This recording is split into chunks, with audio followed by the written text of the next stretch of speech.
হাতে হয়।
যে আমাদের জেঠু সম্পর্কে যদি কেউ দু চার কথা বলেন আমাদের সকলের সেটা খুব ভালো লাগবে, স্পেশালি আমাদের মিষ্টি মায়ের খুব ভালো লাগবে সেটা।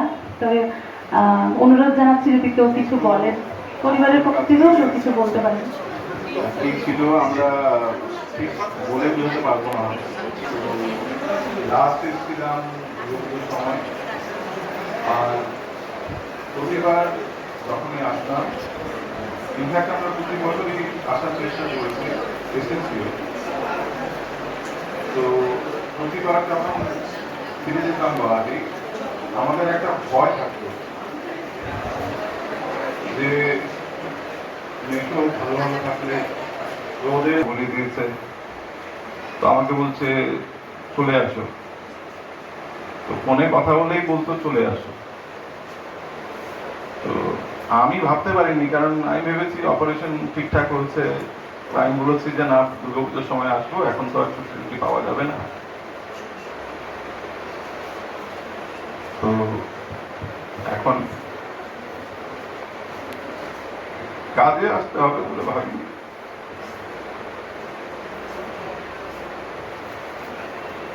আমাদের কাছে মেশো মানে আমাদের বাবার মতন ছিল। ছোটবেলার থেকে আমাদেরকে যেটা রিলেশন ছিল, আমরা খুব ভয় পেতাম। কোথা থেকে শুরু করবো যাই না, অত একটু লম্বা হয়ে যেতে পারে, একটু এটা ক্ষমা প্রার্থী। আই থিঙ্ক লাইফে সবার ফার্স্ট স্কুটার মিষ্টি মাজানে কোথায় বসে চড়েছি।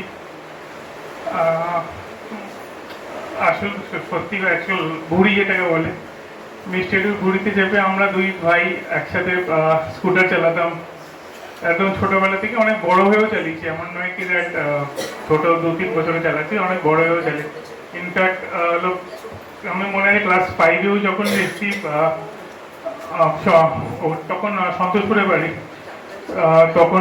তখনও বসে মিষ্টিটিও রেডি আগেই, মানে মেন্টালি রেডি কি আমি বসে আমি রেস্ট করছি। রেস্ট করতে আর মানে আসল অর্থ একটু পরে বুঝলাম যে রেস্টের মানে হচ্ছে আমি রেডি আছি, তুই চলে আয়, বসবো আমরা। তো মিষ্টি একটু আমরা দুই ভাই, বাবা যখন শরীর খারাপ হয়েছিল, যখন বাবার 2 মাস হসপিটালে ছিল, আমরা চন্দ্রকোনা থাকতাম, তখন মিষ্টির জেঠুর বাড়িতে আমরা অলমোস্ট 2-2.5 মাস ছিলাম। মা রোজ সকালে বেরিয়ে যেত অপারেশনের অফিসে সব কাজ দেখার, মিষ্টিরও অফিসে, মিষ্টিমা এখানে, বাট সকাল ওটাই মানে একদিকে চিন্তা কি ছোট ভাইয়ের শরীর খারাপ, উল্টো থেকে চিন্তা কি দেখ আমরা আছি বাড়িতে, ওইটার কোনো এফেক্ট আমাদের উপরে পড়ে না। তো 2.5-3 মাস আমরা যখন বাড়িতে ছিলাম, মিষ্টি একটু রোজ অফিস থেকে পড়েছেন, অফিসে বলে বাসে করে যখন আসতো, বাড়িতে এসে বা ছোট ভাইকে দেখে যখন আসতো, তখন বাড়িতে কিন্তু কোনো সেই মুখের কোনো প্রতিভাব ছিল না কি দেখ এতদিন টায়ার্ড হচ্ছে আজকে ছেড়ে দে। সো বাড়িতে এসেও আমার সাথে খেলা সব কিছু ছিল। একদিনই লাইফে মিষ্টির দাদা বলছিলেন একদিনে মিষ্টির কাছে ভয় পেয়েছিলাম যখন ওই সময় আমরা একদিন রাতে রোজের মেন্টাল টেনশন, এখন বুঝতে পারি কি হয় মেন্টাল টেনশন, তখন তো অবভিয়াসলি বুঝতে পারতাম না। বাড়িতে এসে আমরা রাত্রিবেলা এসেও আমরা খুব মানে একটু অসুবিধা মনে হয় খেলাধুলো করছি, মানে বুঝতে পারি কি হয়। মিষ্টি একটু চিন্তা কি বাবার, পরে যখন ফিনান্স অ্যান্ড এভরিথিং জিনিসগুলো বুঝতে তখন বুঝতাম যে কেন রোজ সকাল বিকেল বেরিয়ে করতে হতো। আমরা একটু সেদিন মিষ্টির কাছে ফার্স্ট টাইমে লাস্ট টাইম মার খেয়েছিলাম।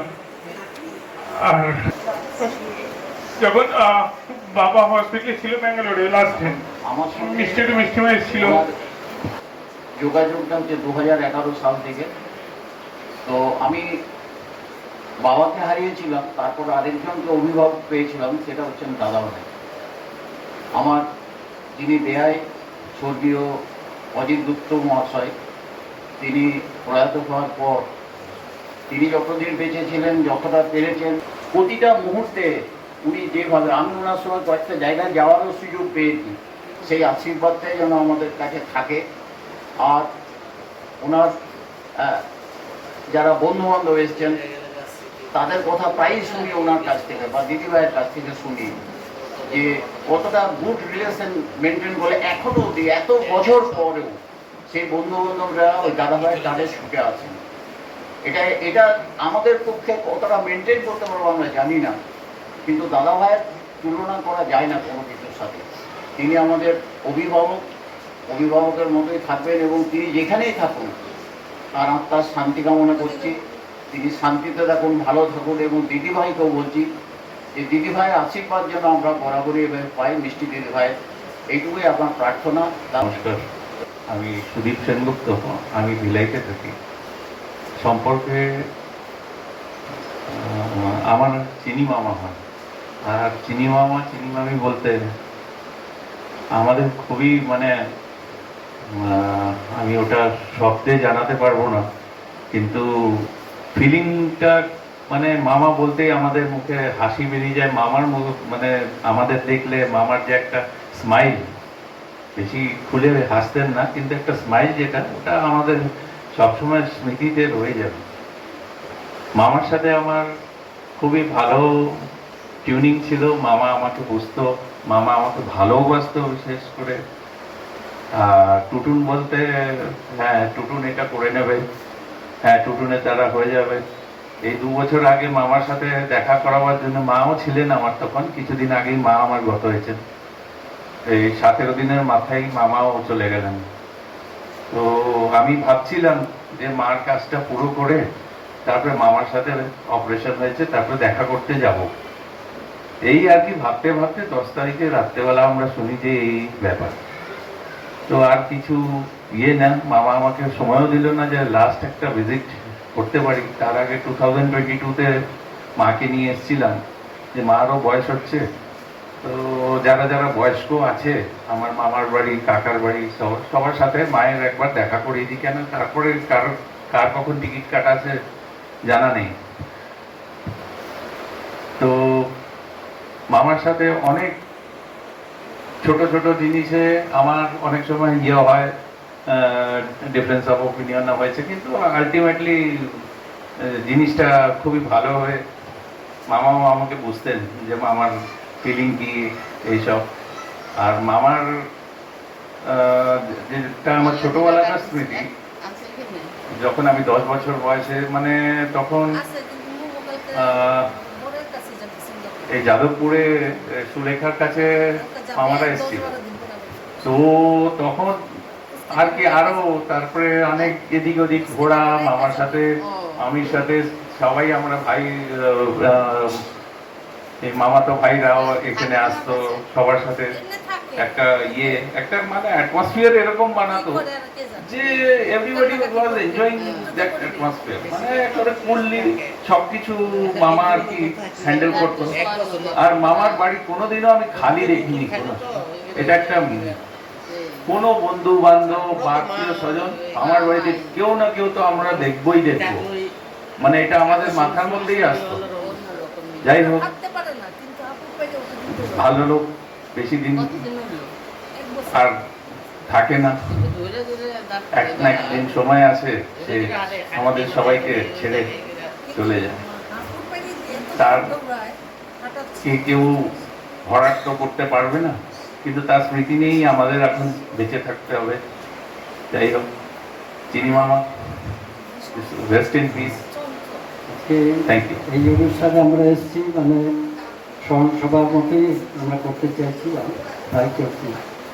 যাই হোক, আমার পরিচয় হলে আমি হয়তো সহকর্মী ছিলাম না, কিন্তু সহকর্মী উনি আমাদের অভিভাবক ছিলেন, দাদা ছিলেন, সমস্ত কিছু ছিলেন। এবং হয়তো আপনার পরিবারে একই পরিবারভুক্ত, এবং আমরা প্রত্যেকেই, আমি অবশ্য কর্মসূত্রে এখানে এসেছি, আমরা সবাই আদিনিবাস আসাম। এই আসামের থাকার দরুন আমরা এখানে কর্মসূত্রে যারা এসেছিলাম, আমরা তখনই একটা অনুষ্ঠান প্রত্যেক বছর করতাম, যেটা হলো এখানে যারা কর্মসূত্রে এখানে তখন কর্মরত ছিলেন বা অবসর নিয়েছিলেন, প্রত্যেকেই একটা পিকনিক একটা অর্গানাইজ করতেন। কিন্তু এই পিকনিক অর্গানাইজটা একমাত্র বোধহয় প্রাণীতেই বোধহয় একমাত্র সমস্ত কিছু সবার সাথে যোগাযোগ রেখে প্রথম থেকে শেষ পর্যন্ত সাথে বদিও ছিলেন সমস্ত কিছু ব্যাপারে। যেন এই যে আমাদের একটা অঙ্গাঙ্গিভাবে প্রত্যেক বছরে একটা যে মিলন, এটা বোধহয় আমরা কোনোদিন জীবনে ভুলব না। এছাড়াও বিভিন্ন ব্যাপারে যে ওনার সান্নিধ্য আমরা পেয়েছি, সে আর আমাদের বলবার মতো সে আর কিছু নেই, আর কিছু বলার মানে কম হয়ে যাবে কিছু বলতে গেলে।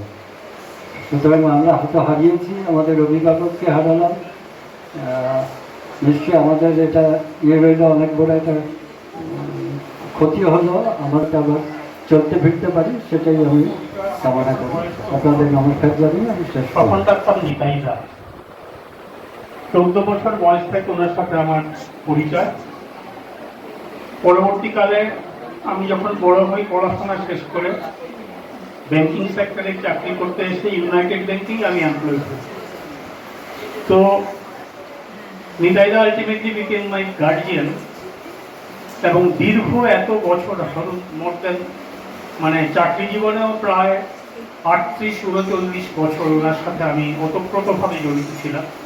যদিও আপনারা জানেন ব্যাংকের সার্ভিস তো এক অফিসে হয় না, সারা ভারতে ছড়িয়ে ছড়িয়ে আমাদের পোস্টিং ছিল, কিন্তু at the end of the day নিতাইদাই ছিলেন আমাদের গার্জিয়ান। একটু আগে আমাদের সহকর্মী বলে গেলেন যে নিতাইদা আমাদের সব দিকে গার্জিয়ান ছিলেন, সমস্ত কিছু ব্যাপারে, not only bank job, Nagar job করছে। ছোট ছোট ঘটনা মনে করে, আমরা যখন স্কুলে পড়তাম, স্কুলে না আরো ছোট, নিতাইদা ওয়াজ এ ভেরি গুড ফুটবলার, আপনারা অনেকেই জানেন না। এবং তখনকার দিনে উনি শিলংয়ে ছিলেন, শিলংয়ের যে ফুটবল লিগ ছিল সেখানে তিনি আমাদের ক্লাবের লেফট আউট ছিলেন। At that time he was not even married. পরবর্তীকালে উনি স্কুলে চাকরি করেছেন। তার যে কন্ট্যাক্ট এবং তার যে মানে কানেকশন আপনি চিন্তা করতে পারবেন না। ব্যাংকে হয়তো আজকাল অনেকেই চাকরি করে বিভিন্ন পোস্টে, জিএম, বিজিএম অনেকেই আছেন, কিন্তু প্রাণের শর্মার মতো কানেকশন রাইট ফ্রম দ্য মানে সুইপার টু সিজিএম, এক কথা শর্মাবাবুকে সবাই চিনে। বহু জায়গাতে উনি চাকরি করেছেন, নর্থ ইস্টে চাকরি করেছেন, গৌহাটিতে ছিলেন, গৌহাটি বেস, ফ্যান্সিবাজার অনেক ব্রাঞ্চে ছিলেন। পরবর্তীকালে জয়ন্তা হিলসে জো আইল্যান্ডে ট্রেজারি ফাংশন উনি ছিলেন। উনি শিলংয়ের মতো একটা জায়গা যেখানে ইউনাইটেড ব্যাংকের নিজস্ব বিল্ডিং ছিল, স্বাধীনতা আগের ব্রাঞ্চ, সেই ব্রাঞ্চে অত্যন্ত গর্বের সাথে চাকরি করেছেন। পরবর্তীকালে আমাদের কলকাতায় হেড অফিসে উনি কিন্তু ফরেন এক্সচেঞ্জ, বৈদেশিক মুদ্রা এক্সপার্ট হিসেবে ব্যাংক ওনাকে ট্রেনিং করেছিল এবং উনি ফরেন এক্সচেঞ্জ এক্সপার্ট হিসেবেই ব্যাংকে সার্ভ করেছেন। উনি আমাদের ওভারসিজ ব্রাঞ্চ ডালহৌসিতে, উনি আমাদের পার্ক স্ট্রিট ব্রাঞ্চ ডালহৌসিতে সমস্ত ফরেন এক্সচেঞ্জের দায়িত্বে ছিলেন। হেড অফিসে উনি ফরেন এক্সচেঞ্জ ডিপার্টমেন্টে ছিলেন। শুধু চাকরি নয়, আপনি শুনে অবাক হবেন, উনি যখন আমাদের হেড অফিসে ফরেন এক্সচেঞ্জ ডিপার্টমেন্টে চাকরি করতেন, যখন ওনার অফ টাইম ছিল অফিসের, যখন একটু মানে ধরুন ওই টিফিনের আগে বা ওই টাইমটা যে 1 ঘন্টা 1.5 ঘন্টা যখন মোটামুটি একটু কম কাজ থাকে, উনি আমাদের এন্টায়ার ক্যান্টিনটা উনি সামলাতেন। সেই ক্যান্টিনে মোর দেন 1000 লোক ডেইলি খেত। সেই 16 তলায় উনি দেখছেন, উনি ম্যানেজার, উনি মেনু এভরিথিং, উনি এক হাতে সার্ভিস করে এসে বিকেলে আবার কাজে বসতেন। অত্যন্ত সুনামি। এখান থেকে মণিপুরে চলে যান, ইম্ফলে ছিলেন এবং আলটিমেটলি লাস্টে ওদের বাড়ির কাছে সন্তোষপুরেও ছিলেন।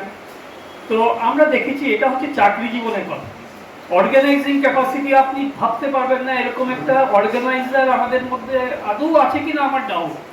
আমরা দেখতাম, যেহেতু we are all hail from north east, উনি নর্থ ইস্টের একটা গার্জিয়ান হিসেবে এখানে ছিলেন। এখানে যারা আসাম থেকে আসতো বা মেঘালয় থেকে আসতো, এছাড়াও যারা কলকাতাতে সেটেল নর্থ ইস্টে, প্রত্যেকের সাথে যোগাযোগ করে প্রতি বছর আমাদের একটা পিকনিক অর্গানাইজ করতেন। ভাবা যায় না, বারুইপুর না হলে অন্যদিকে, সে মানে 100 লোক নিয়ে উনি চললেন। সেখানে উনি সর্দারজি, সাউথ ইন্ডিয়ান অফিসার সবাইকে নিয়ে আসতেন, বলে আমাদের পিকনিক চলো। দারুণ সাকসেসফুল পিকনিক হতো। নিজেই রান্না করতে পারতেন, উনি নিজেই কুককে সমস্ত কিছু করতেন। অসাধারণ তার মানে অর্গানাইজিং ক্যাপাসিটি এবং ভালোবাসা ব্যক্তি। যাই হোক, আমি বর্তমানে এই পাঞ্জাব ন্যাশনাল ব্যাংক রিটায়ার্স অ্যাসোসিয়েশনের একজন, তারপর কলকাতা সাউথের একজন এক্সিকিউটিভ। সেই সুবাদে আমরা মেডিকেল অ্যাসিস্ট্যান্স টিম চালাই। সেই মেডিকেল অ্যাসিস্ট্যান্স টিমে যদি আপনাদেরকে বলি, আপনারা বিশ্বাস করবেন না যে what we are doing right now. আমরা কোনো নিজের পকেটের পয়সা খরচা করে কলকাতা সাউথে আমার প্রায় 450 মেম্বার আছেন, ইনক্লুডিং দ্য ফ্যামিলি পেনশনার্স। তাদের কে কোথায় অসুস্থ হচ্ছে, কে কোথায় ভর্তি হচ্ছে, তাকে রক্ত দিতে হবে, কেউ মারা গেল, কারণ সবার ছেলেমেয়ে হয় ব্যাঙ্গালোর, গাজিয়াবাদ না হলে আমেরিকা, কেউ নেই কাছাকাছি। এই সময়টা ঠেকা আমরা দেই। প্রাণেশদাকেও আমরা 2 বার হাসপাতালে গেছি দেখতে, লাস্টে আমরা স্কোপ পাইনি। প্রতিদিনই আমরা হাসপাতাল ভিজিট করি এবং এরকম অনেকে মারাও যায়, ইভেন শ্মশানেও যাই। তার পরবর্তীকালে বৌদিদের 1 মাসের মধ্যে আমরা পেনশন চালু করে এভরিথিং আমরা করি। We have a very good group এবং অল ইন্ডিয়া সংগঠন 134টা ইউনিট ছাড়া ভারতবর্ষে কাজ করছে। আমাদের কলকাতা ছাড়াও বাইরেও সব জায়গায় আমাদের যেতে হয়, ছত্তিশগড়, মধ্যপ্রদেশ, মহারাষ্ট্র, সব জায়গায় আমরা গিয়ে অ্যাটেন্ড করি এবং we are having a very good organization. এই প্রাণেশ শর্মা কিন্তু আমাদের একটা ওয়ান অফ দ্য ইন্সপিরেশন। উনি বলতেন, উনি এত হেল্পিং হ্যান্ড, প্রত্যেককে উপদেশ দিতেন যে এইভাবে করো, এইভাবে করো, কে আর কিছু হলো তোমরা যা, এরকম ছিল আর। তো আমার তো লস, বয়স হয়েছিল আপনার 1 মার্চ 1942 সাল ওনার জন্মদিন। আমার মনে আছে, আমি আমার এই সাউথে যারা 80 ঊর্ধ্বে প্রত্যেকের আমি, আমার কাছে বয়স আছে, কে কোথায় চাকরি করেছে, আমরা উই আর হ্যাভিং মানে পুরো আমরা মেনটেন করি। সর্বদাকে বলার কিছু নেই, যেদিন মারা গেলেন প্রায় 83 বছর বয়স। এখন তার সঙ্গে যারা, তারা আমাকে বলতে শুরু করেছে, বিমল, যে নেক্সট টার্ন তো আমার, মানে আমি 60 বছর প্রাণেশদার সঙ্গে একই সাথে কাজ করেছি, একই সঙ্গে বিছানাতে ঘুমিয়েও কাজ করেছি ভারতের বিভিন্ন জায়গায়। মানে এইভাবে একে একে আমাদের সিনিয়র লোকরা চলে যাচ্ছে, কিন্তু Pranesh Sharma was an exceptional gentleman, তার ভাবা যায় না এখন প্রত্যেক বিষয়ে। যাই হোক, ওনার আত্মার শান্তি হবে। বৌদির সাথে আমরা সবসময় আছি এবং মারা যাওয়ার পরেও যেগুলো সার্ভিস লাইফে যেসব দরকার, রিটায়ার্ড মানুষের যে প্রবলেম, কারো কিছু ভাবতে হবে না, আমরা সবসময় পেছনে আছি এবং আমরা তার আত্মার সদ্গতি হোক, ভালো থাকুন, যেখানেই থাকুন ভালো থাকবেন, এই বলে আমার বক্তব্য শেষ করি। নমস্কার ও শ্রদ্ধা। আমি খুব একটা ভালো করে অত বুঝিয়ে হয়তো বলতে পারবো না বাংলায়, বাট তাও আমি চেষ্টা করছি। আমি হচ্ছি জবা পিসি, মানে এই যে জবা পিসি আমার নিজের পিসির মতন। ওনার বাপের বাড়ি গৌহাটি মেয়ে। আর পিসোকে আমি খুব ছোটবেলার থেকেই পেয়েছি, কারণ আমরা সবাই জবা পিসি মানে ওনার বাবা দাদুর বাড়িতেই ভাড়া থাকতাম। তো যখন আমার 5-6 বছর বয়স, তখন থেকেই আমি পিসোকে পেয়েছি। আর আমি একটা কথা আমার এখনো মনে আছে, ওনাকে পরেও পেয়েছি, বাট ওই ছোটবেলা একটা কথা আমার তখন থেকেই আমার মনে খুব কি বলবো মানে ইনফ্লুয়েন্স করেছে। ওনার গান শোনার একটা ইয়ে ছিল, তো আমি দৌড়ে দৌড়ে যেতাম ওনার বাড়িতে ওই স্টুডিওতে গান শোনার জন্য। তো উনি আমাদের খুব খুব আদর করতেন, আমাকে আর আমার বোনকে। তারপর যখন ওনার বিয়ে হলো আমার পিসির সাথে, সেটাও আমাদের খুব মানে বিশাল একটা আনন্দের বিষয় ছিল। আর ওনাকে আমি খুব রিসেন্টলি যে কাছে পেয়েছি খুব আন্তরিকভাবে, সেটা আমার ছেলের বিয়েতে, আমার 25 বছর অ্যানিভার্সারিতে বোধহয় প্রথম। তো তারপর আমার ছেলের বিয়েতে, তো মানে এত আন্তরিক, এত আপন আর এত ডিগনিফাইড একজন জেন্টলম্যান, এরকম আমি কখনো দেখিনি। আমি এক কথায় বলবো যে ওনার মধ্যে যেটা রেজলিউট আর স্টেডফাস্ট একটা পার্সোনালিটি আছে, তার মাল্টিফ্যারিয়াস যেরকম ট্রেটস আছে, সেগুলো কিন্তু সেই অনেস্টি, সেই সৎ ভাবটা আজকালকার দিনে খুবই বিরল। আর একটা জিনিস আমি যখন এই উনার মৃত্যুর পরে আমার ছেলেকে জানিয়েছি, ও অনেক দূরে থাকে, যে জানিস আমার পিসো মারা গেছে, জবা পিসির হাজবেন্ড। তো ও তখনই বললো, ক্লাস 7-8-এ থাকতে ও এসেছিল জবা পিসির বাড়িতে, তখন পিসো ওকে লুচি ভেজে খাইয়েছিল, মানে এত আপন ভাবে এত আদর করে লুচি ভেজে দিয়েছিল যে ও কখনো ভুলতে পারে না। তো এখন অনেক বছর বাদে, আজকে ও অলমোস্ট 33 ইয়ার্স, ও বলছে যে আমি সত্যি আমার খুব কষ্ট হচ্ছে, আমি কখনো আর এই লুচি খেতে পারবো না, এইটা বললো ডনি। তো আমার কাছে মানে আমি এটাই বোঝাতে চাইছি যে উনি কত আপন ছিলেন, কত পজিটিভ, আর সবাইকে কিভাবে আদর করতেন। তো আমরা কখনোই ওনাকে ভুলবো না। আর আমার পিসি যেন সবসময় ভালো থাকে, এটাই আমি কামনা করি। আর আজকে আমি এইটুকুই আমার বলার ছিল। गुजर जाएगा, मुश्किल बहुत है मगर वक्त ही तो है, गुजर जाएगा, गुजर जाएगा। जिंदा रहने का ये जो जज्बा है फिर उभर आएगा, गुजर जाएगा, गुजर जाएगा। माना मौत चेहरा बदल कर आई है, माना मौत चेहरा बदल कर आई है, माना रात काली है, भयावह है, गहराई है। लोग दरवाजों पे रस्तों पे रुके बैठे हैं, लोग दरवाजों पे रस्तों पे रुके बैठे हैं। कई घबराए हैं, सहमे हैं, छिपे बैठे हैं। मगर यकीन रख, मगर यकीन रख, ये बस लम्हा है, 2 पल में बिखर जाएगा। जिंदा रहने का ये जो जज्बा है फिर असर लाएगा। मुश्किल बहुत है मगर वक्त ही तो है, गुजर जाएगा, गुजर जाएगा।